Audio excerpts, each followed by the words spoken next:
రాష్ట్ర వ్యాప్తంగా గిరిజనులు ఎదుర్కొంటున్న సమస్యలను రాష్ట్ర ప్రభుత్వం ద్వారా పరిష్కారం చేస్తామని ఆంధ్రప్రదేశ్ సాంఘిక సంక్షేమ వార్డు సచివాలయాల వాలంటీర్ల శాఖ మంత్రి డోలా బాల వీరాంజనేయ స్వామి అన్నారు.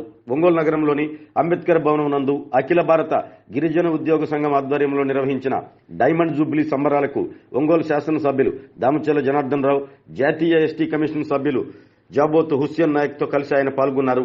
ఈ సందర్భంగా జరిగిన కార్యక్రమానికి ఉద్యోగుల సంఘం జిల్లా అధ్యక్షులు డాక్టర్ బాలాజీ నాయక్ అధ్యక్షత వహించారు. అనంతరం మంత్రి స్వామి మాట్లాడుతూ నిరుపయోగంగా ఉన్న గిరిజన భవనాలను పూర్తి స్థాయిలో ఆధునీకరణ చేసి అందుబాటులోకి తీసుకువస్తామని, గిరిజన కుటుంబాలకు చెందిన విద్యార్థులకు ఉన్నత విద్య కోసం సహాయ సహకారాలు అందిస్తామని తెలిపారు.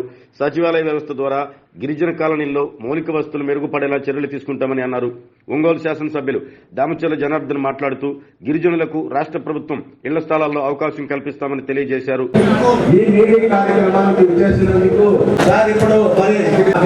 డాక్టర్ బాలాజీ గారు నియమించారు. మరియు అబ్జర్వ్ చేసినటువంటి ఒక 2-3 విషయాలు నోటీస్ రిప్రజెంటేటివ్స్ ఉన్నారు.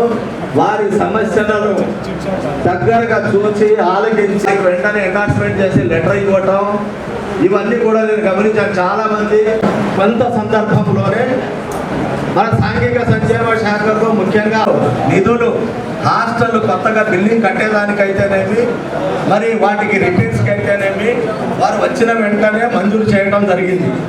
ఇది ఒకటే నిదర్శనం మన మీద వారికి ప్రేమ ఉన్నదనేటువంటి విషయం. అలాగే గౌరవనీయులు స్థానిక శాసనసభ్యులు సార్ కూడా చాలా మంచి హృదయంతో మరి వారి దగ్గరికి మేము హాస్టల్ సమస్యలు చెప్పినప్పుడు సావధానంగా విని వారు మన సక్కుబాయమ్మ డిగ్రీ కాలేజీలో దరిదాపు 400 మంది అమ్మాయిలు చదువుతున్నారు. మరి సారు, మంత్రి గారు, ఎమ్మెల్యే గారు ఇద్దరు వచ్చి అక్కడే విద్యార్థినులకు అందరికీ స్టేట్మెంట్ ఇచ్చి ఇక్కడ మీకు ఏ సౌకర్యాలు కావాలన్నా కూడా వెంటనే చేయిస్తానని మరి మన గౌరవ ఎమ్మెల్యే గారు వెంటనే వర్క్ లైన్స్ అయితేనేమి మెకానిజం అంతా పంపించి మాకున్న ప్రాబ్లమ్స్ అన్ని సాల్వ్ చేయడం జరిగింది. అందులో భాగంగా మరి ఇక్కడ స్థానికంగా సారు మన హాస్టల్ అన్నీ కూడా గవర్నమెంట్ బిల్డింగ్లోనే ఉండాలని చెప్పి మున్సిపల్ సైటు ట్రాన్స్ఫర్ కింద మా సైట్ ఇచ్చి ఇవ్వమని చెప్పి సార్కు రిక్వెస్ట్ చేయటం, మరి సార్ కూడా ఆమోదించటం, ఇవన్నీ కూడా మేము వారి దగ్గర తీసుకెళ్ళినప్పుడు వారు నిజంగా చాలా సావధానంగా మరి మన ముఖ్యంగా ఎస్సీ ఎస్టీల మీద ప్రత్యేకమైనటువంటి ప్రేమ ఉందని చెప్పేసి ఈ సందర్భంగా తెలియజేస్తూ అందరూ కూడా ప్రముఖులు కూడా పెద్దలంతా కూడా బయట నుంచి మన ఒంగోలుకి రావటం చాలా సంతోషం అని చెప్పేసి తెలియజేస్తున్నాం. ఇప్పుడు చాలామంది కూడా పెద్దలు కూడా మాట్లాడే ముందు ఒక చిన్నది ఏంటంటే మన కుంభ రంగారావు గారు మాకైతే నిజంగా తెలియదు. ఈయనకు వచ్చిన తర్వాత ఇప్పుడే నేను అన్నీ కూడా అడిగాను, ఎవరు ఈ రంగారావు గారు ఏంటి అని చెప్పేసి అడిగితే ఆయన ఇక్కడే ఇంకోటి దగ్గర గ్రామం, ఆయన గిరిజన వాసి, ఆయన గిరిజనుల కోసం ఎంతో కష్టపడ్డాడు. ఒక 15 మందిని ఐఏఎస్ని తయారు చేశాడు. ఉద్యోగాలు రాకపోతే పోరాడి వాళ్ళందరినీ కూడా ఉద్యోగాలు ఇప్పించాడు. అదేవిధంగా ఎంతోమందికి ఉద్యోగాలు లేకపోతే రిజర్వేషన్లో ఇబ్బందులు పెడతా ఉంటే పోరాడి ఉద్యోగాలు ఇప్పించాడు. అలాంటి వ్యక్తి రంగారావు గారు అని చెప్పేసి కూడా మన వారు చెప్పారు. ఆయన ఈరోజు మన మధ్యలో ఆనిపోయినా కూడా అలాంటి వ్యక్తుల్ని ఎప్పుడు కూడా తలుచుకోవాల్సిన అవసరాలు ఉన్నాయి. అలాంటి వ్యక్తులు ఎప్పుడు కూడా ప్రజల శ్రేయస్సు కోసం, ప్రజల ఉపయోగాల కోసం ఆ రోజు ఉండే పరిస్థితుల్లో పాటుపడిన వ్యక్తుల్ని మనం గుర్తుపెట్టుకోవాలి. గుర్తుపెట్టుకొని ఈరోజు 60వ వసంతాలు మన ఒంగోలులో పెట్టుకోవటం ఆయన అందరూ కూడా జ్ఞాపకించుకోవాల్సిన అవసరాలు ఉన్నాయని చెప్పి కూడా మీ అందరికీ ఇక్కడ ఉండే వాళ్ళందరూ కూడా నేను తెలియజేస్తా ఉన్నా. ఇంకా కూడా మన వాళ్ళంతా కూడా మాట్లాడారు. ఎక్కడ మన దగ్గర వచ్చే ఒంగోలులో ఎక్కువ యానాదులు ఉన్నారు, నా కొత్తపట్నంలో ఉన్నారు, అదేవిధంగా ఇందాక నక్కల మన వాళ్ళంతా కూడా వచ్చారు.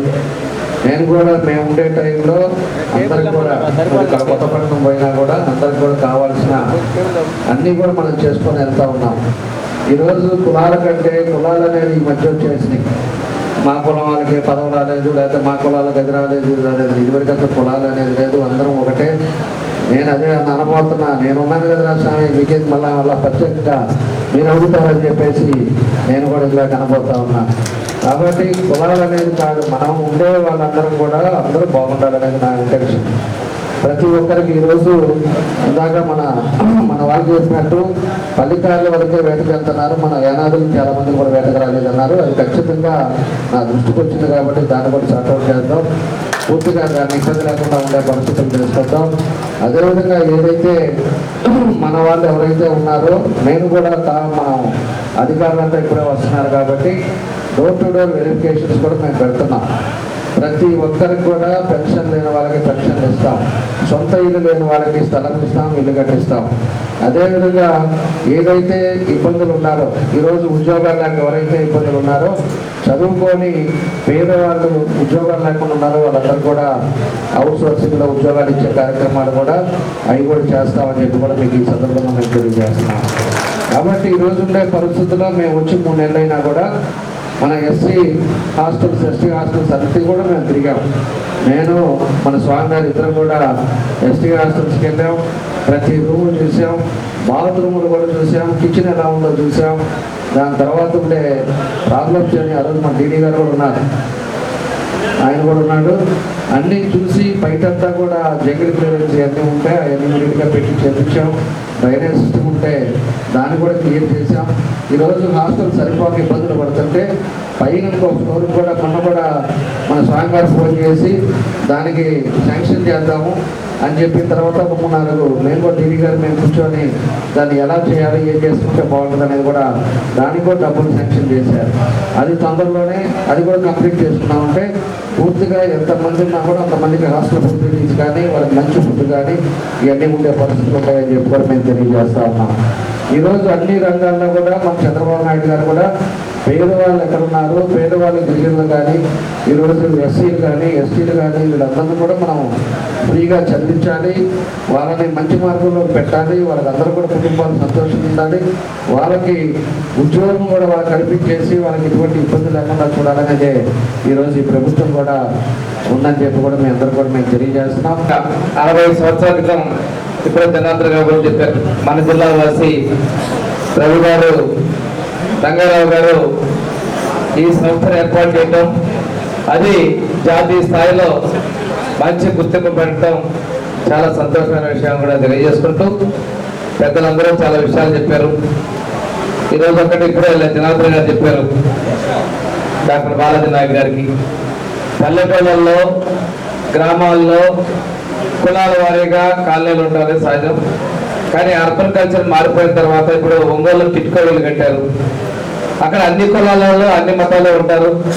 జనార్దన్ గారు గొప్ప మనసుతోటి ఇక్కడ కుల మతాలు కాకుండా అందరం కలిసి అభివృద్ధి చేసుకుని చెప్పారు. అంటే ఈ ప్రాంతాల్లో అవి ఇటువంటి పరిస్థితులు జరుగుతాయి. పల్లెటూళ్ళలో మీరు చెప్పినటువంటి వసతులు వస్తూ ఉంటాయి. అదేవిధంగా ఈ రోజు ఉన్నటువంటి ఆర్థిక లేమి రాష్ట్ర ప్రభుత్వం ఇక్కడ ఉన్నటువంటి ఉద్యోగులందరికీ కూడా చేస్తున్నాం. 1వ తేదీని గుర్తించాం. అంతకుముందు జీతాలు 10 నుంచి 15 తారీఖులాగా ఎదుర్కొన్న పరిస్థితి, 1వ తేదీని మార్చుకున్న పరిస్థితుల్లో ఆర్థిక ఇబ్బంది ఉన్నప్పటికీ కూడాను ఈ 4 నెలల్లో కూడా 1వ తేదీని ఉద్యోగాలు ఇస్తున్నాం. మొదటి నెలలో అయితే 1వ తేదీకి అందరూ ఫోన్లు చేస్తున్నారు, మాకు జీతాలు పడ్డాయి, మీకు పడ్డాయి అని చెప్పేస్తున్నాం. 2వ నెలలో కూడా అడిగారు, రేపు కూడా 4వ నెలలో కూడా 1వ తేదీ జీతాలు ఇస్తా ఉన్నాం. 1వ తేదీని పెన్షన్లు ఇచ్చేటువంటి కార్యక్రమం చూస్తుంటే ఒక్కసారి గుర్తు తెచ్చుకుంటే 6 సంవత్సరాలు 7 సంవత్సరాల క్రితం 50 సంవత్సరాలకి ఎస్టీలకి పెన్షన్లు ఇచ్చింది చంద్రబాబు నాయుడు గారు.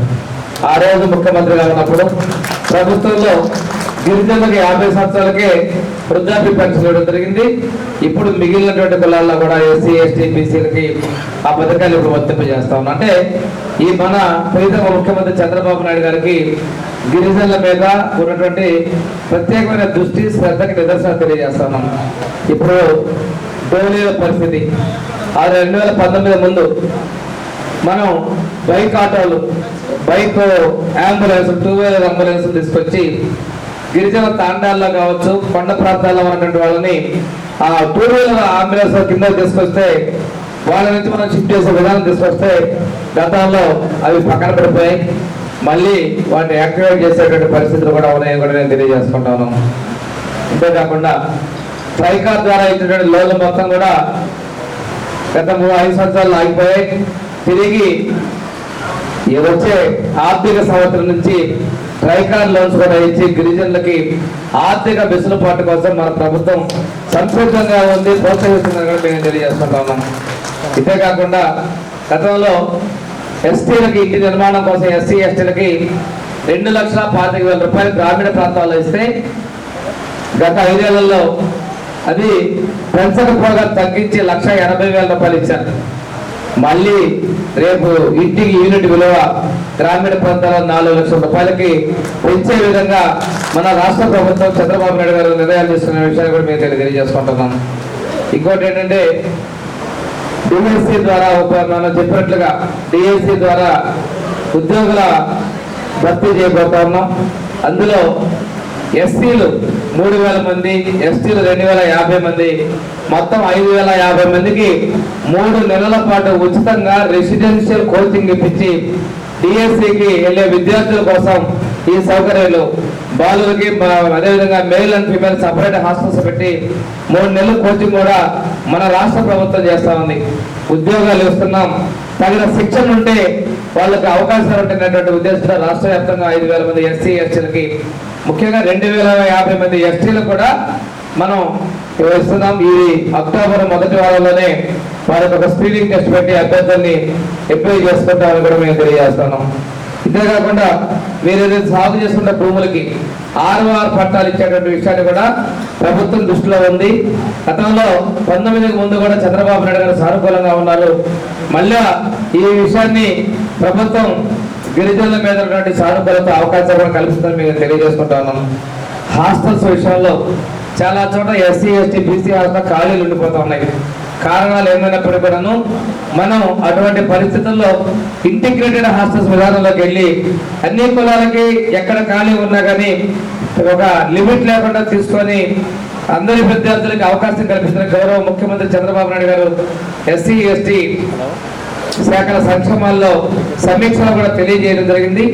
ఆ విధంగా ఇంటిగ్రేటెడ్ హాస్టల్స్ ని అభివృద్ధి చేసే విధంగా చర్యలు తీసుకునే అవకాశాలు కల్పిస్తా ఉన్నాం. ఇక్కడ కూడా ఎస్టీ హాస్టల్ ప్రీమెట్రిక్ హాస్టల్ ఉంది. అదేవిధంగా జనార్దన్ గారు నాకు చూపించిన ప్రకారం ఇక్కడ హెడ్ క్వార్టర్లో ఉన్నటువంటి ఎస్సీ హాస్టల్స్ అన్నింటినీ కూడా ఈ డిసెంబర్ నాటికి సుమారు 30 కోట్లతోటి కొత్త బిల్డింగ్లు ఇచ్చేదానికి కూడా మనం ప్రణాళికలు సిద్ధం చేసుకుంటా ఉన్నాం. వాటిలో కూడా ఎస్టీ విద్యార్థులకి ఎంతమంది మహిళల విషయంలో కాలేజీలో కానీ ప్రీ మెట్రిక్ కానీ ఎంతమందికైనా అవకాశాలు కల్పించేదానికి సిద్ధంగా ఉంది రాష్ట్ర ప్రభుత్వం విషయం మేము తెలియజేసుకుంటూ 19కి ముందు మాకు పన్నలూరులో మా పెద్ద ఆయన దామచర్లాల్ గారు ఉన్నప్పుడు తీసుకొచ్చినటువంటి గిరిజన హాస్టల్కి భవనం లేకపోతే మండల పరిషత్తులో పిల్లలు ఊరి మధ్యలో ఉండాలనే ఉద్దేశంతో నేను 5,40,00,000 రూపాయలతో బిల్డింగ్ తీసుకొస్తే అది 5 ఏళ్ళైనా పూర్తి కాకుండా ఉంది. ఈ ఆర్థిక సంవత్సరంలో దాన్ని పూర్తి చేసి వార్డులో తీసుకొస్తామని కూడా ఈ సందర్భంగా మేము తెలియజేసుకుంటా ఉన్నాం.